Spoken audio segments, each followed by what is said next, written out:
Hello my loves, welcome back to my channel. Today's video is going to be a tutorial on this look. Of course, I feel like I say that every single time. I used the new Jackie Aina X Anastasia Beverly Hills palette. Oh, it's so pretty. Let me show you inside. Oh, really pretty. If you wait till the end, I'll give you my closing thoughts. But yeah, that's what I used on the eyes today. I feel like I really dressed up for you guys, you know. I've got a little bit of shoulder shimmer going on. My hair is all curly. I look really, I'm not going anywhere, by the way. This is all for you guys. You know, I feel like I always come in here looking a little bit dusty. So I thought, you know, let's make a little bit of effort. I will leave the hair details in the description box below. Apart from that, if you guys are new here, please do not forget to subscribe. If you are not new, thank you so much for coming back to watch another video. Should we just get straight into it? Let's just get straight into it. Prep my face using the quick fix from Decay. I just give this a shake and then spray it all over my face, and I use my little hand fan to dry it. This is so convenient. I'll link it down below, but it's been a godsend in this hot weather. I did a two-step prime today, don't ask me why. I used the Milk Hydro Grip Primer. Moving on to foundation, I've been using the new Fenty foundation. I've been mixing it with my Nars Sheer Glow. Blend this in with the soothing or smoothing face brush from Bare Minerals. And you know what, I really like this combination. This is about the third time that I've mixed these two together. So far, so good. If you guys want a review on that Fenty foundation, please let me know.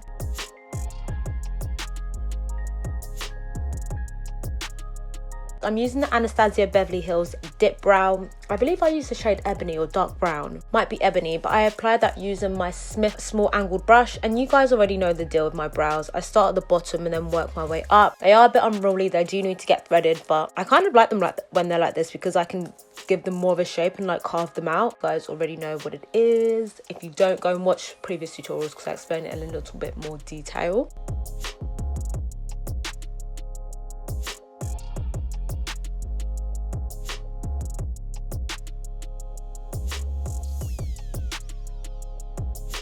Soft Matte Complete Concealer in Almond.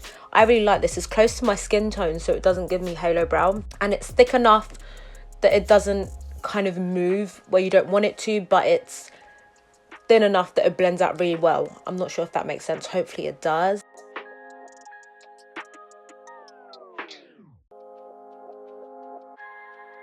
My Eyeko Brow Gel to set everything in place. My brows are definitely an acquired taste. Like, some people won't like these, but I just really like the way they look.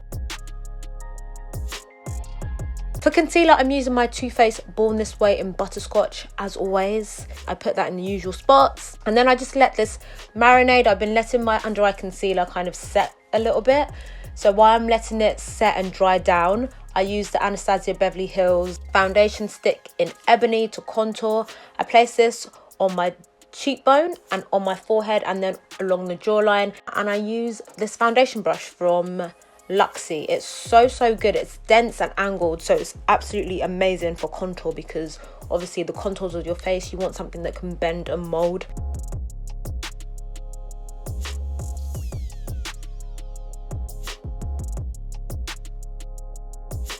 And then using my Sapphire Beauty Blender to blend out my under eye concealer. If you're new here, or for someone that hasn't seen one of my tutorials before, the reason I let that concealer sit and kind of dry down is because number one, it increases coverage, and number two, it gives you more control because it moves less when it's dried down. This brush I'm using right here, it's actually a eyeshadow brush, but I use it for concealer. It's from Bare Minerals. It's so good. And then I just go over top once again with what I use to contour, just to make sure everything is nice and blended in together. So with my under eyes, I've been doing this lately because I just felt like my under eyes were looking a little bit dull. Take the Too Faced multi-use powder in Butterscotch first, and I use my little tapered brush there to set the area, and then I go over top with my Huda Beauty Easy Bake powder in Blondie, and that just adds brightness. Seeing it's probably easier than explaining it, to be honest. Moving on to the eyes, using the Jackie Aina X Anastasia Beverly Hills palette. I prime my eyes using the Anastasia Beverly Hills eye primer.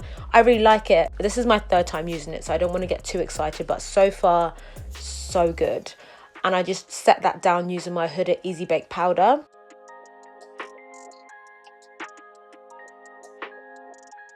First shade I'm taking from this palette, look at it, it's gorgeous.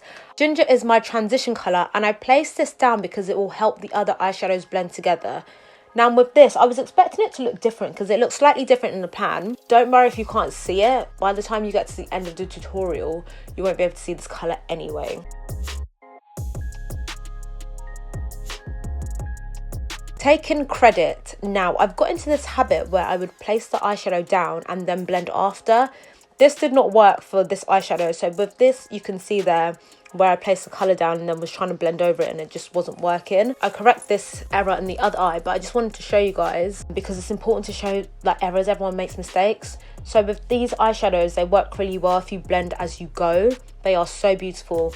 But I'd already gotten into habit by using other eyeshadows of placing the colour down first and blending over. So as you can see, I'm just kind of building the colour around that area just to buff and blend it out. I also take edges just to fade that colour towards the inside and just help me kind of blow it out a little bit. Then I'm using my Morphe M506 and M507 to do this.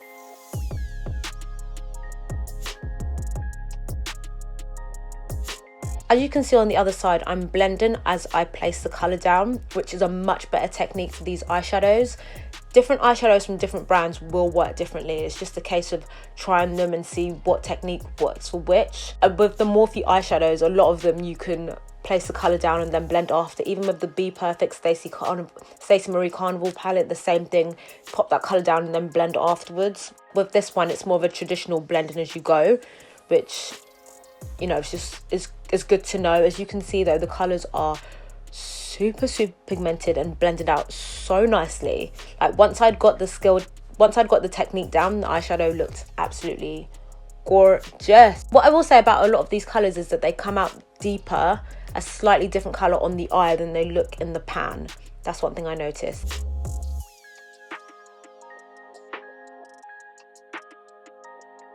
Now to do the waterline, I just take this purple liner from Urban Decay and I set that with Big Wig.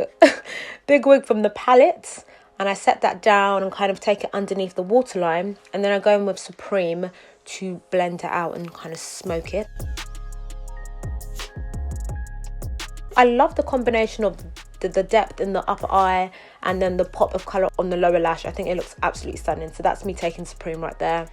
And I use my Lily lashes in Miami, but that's the lashes I use before I forget.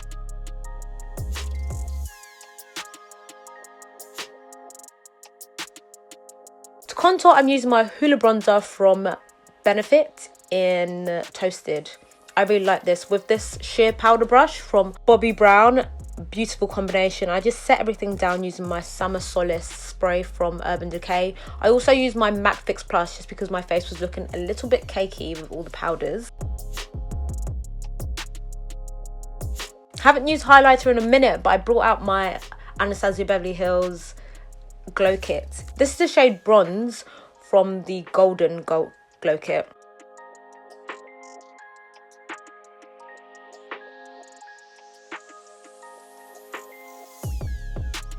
Ignore the gloss in this. So basically I start lining my lips with MAC Cork and I just line the top. I make my lips really shapely. That's kind of how I like to do my lips. And then as I was doing it, I was like, damn, you know what? I'm kind of feeling this matte 90s vibe. So you can absolutely leave it like this. It goes with the look so well. Then I decide to go over top with MAC Chestnut and I just add some more shape. I like doing this step pretty much every time I do a nude lip. I always do this, and I just accentuate my Cupid's bow and the bottom of my lower lip just to add some more shape to my lips. Like my lips are big but they're not particularly shapely, and as I was doing this I was like, a matte lip would go perfectly with this look because obviously it's a predominantly matte eye. I did add some shine to the inner corner, but it's mostly matte. As you can see, I'm really feeling myself. The lipstick I used in the center there was Eartha from Oma Beauty. So you know what time it is? It's glow time. I used I used the Melanie Mills Gleam Body Radiance in deep gold, and I just put that on my décolletage on my shoulder.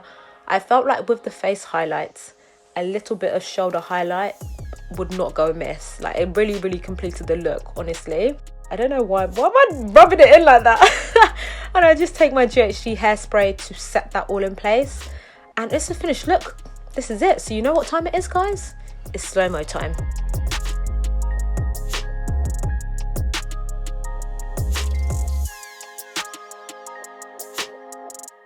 Alright my love, so this is the finished look for you guys. I really like it. I'm feeling this look is very vampy. Really liked using this. I used to highlight the inner corner. Absolutely stunning. So pretty. A little bit of fallout, but you just dust off the I think it's a pressed pigment, so if you just dust off the product off your brush, you should be fine. I did it while I had makeup on. Because I'm a matte girl, I want more matte shades. That's just my opinion. But in terms of like the matte to shimmer ratio, I think it's a very, sorry, the lighting's just changed. The matte to shimmer ratio is very good. I feel like the colorway is really nice. You can get a good couple looks out of this. It's kind of hit warm tones and some cool tones in there. You've got Lituation, which is more of a cool tone. Shookington, I would say, is more of a cool tone as well. And then of course you've got the pops of colour. Even the look that I did today, I just kind of picked up the colours and started playing, and this is what I came up with. With some palettes I feel like they need like a supplementary palette to take with them, like they don't have enough range. I feel like there's a good range in this one. Wasn't really a review, just wanted to play around with it. I haven't used highlighter in ages, but I decided to go back to using highlighter. I used the glow kit from Anastasia, as you guys saw, which is an oldie but a goodie, and also the Anastasia primer. Used quite a few Anastasia bits today. I think it's an easy enough look. There's not too much going on. All you have to do is practice your blending really to get this one. Thank you guys so much for watching. Please not forget to like, share, comment and subscribe, and I'll see you guys in my next one. Bye.